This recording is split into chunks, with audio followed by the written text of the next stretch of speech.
Okay, well here we're at the sort of second version of the Panther Ausf.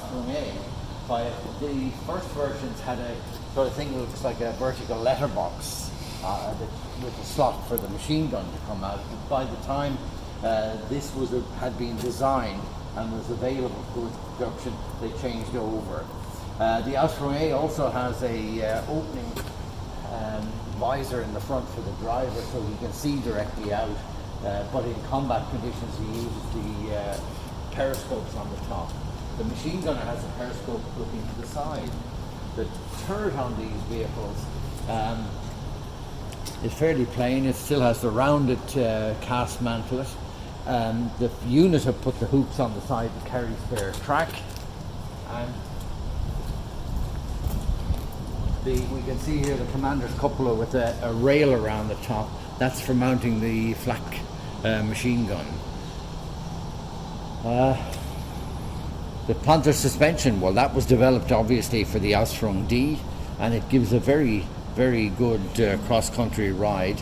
It's double torsion bars across the vehicle, so it's a very well sprung vehicle. And in fact, that type of torsion bar suspension was copied from the good experience in the Panzer III and then in the Sturmgeschütz, the single pin running across, and the return roller is in there.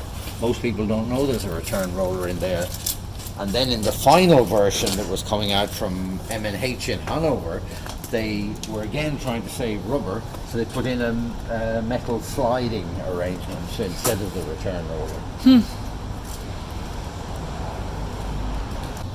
If we move over here, we have an Ausf G. This one, you can see that the driver's visor is gone. He's dependent only now on the periscope, but it's a rotating periscope, so he can see around him.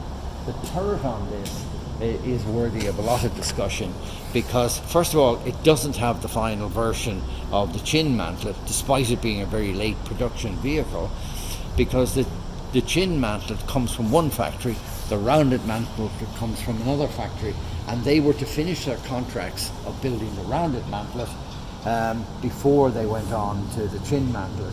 So you get these coming right off at the end of the production in April, May 45. At the side of the gun mantlet, we see two horizontal bars there. Those are the attachment points for putting the infrared light for an infrared version of one of these on the tank. It's also a very late production turret because you have the rings welded on the side for an easy attachment of camouflage of any sort. Now, sticking out here at the back, we see a piece of metal, rectangular piece of metal sticking out here. This is very important. This is for mounting what the Germans call a Lusttafel. It was a cardboard piece treated with chemicals, and it would change colour depending on whether there was poison gas in the area. So they were very concerned at the end of the war about the possible use of poison gas. And there's one on this side, one on the far side, and one at the front.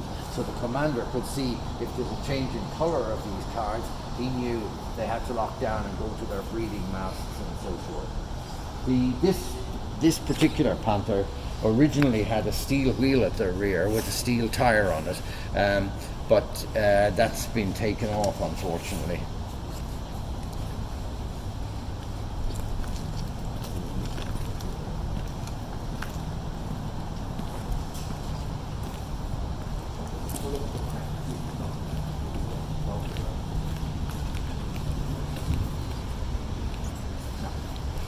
What were you looking for? No, I was wondering, was there any remnant of the infrared light storage box, which is an armoured box that goes on the back, but there's not even the mountings on this one, so there's no point in raising the issue.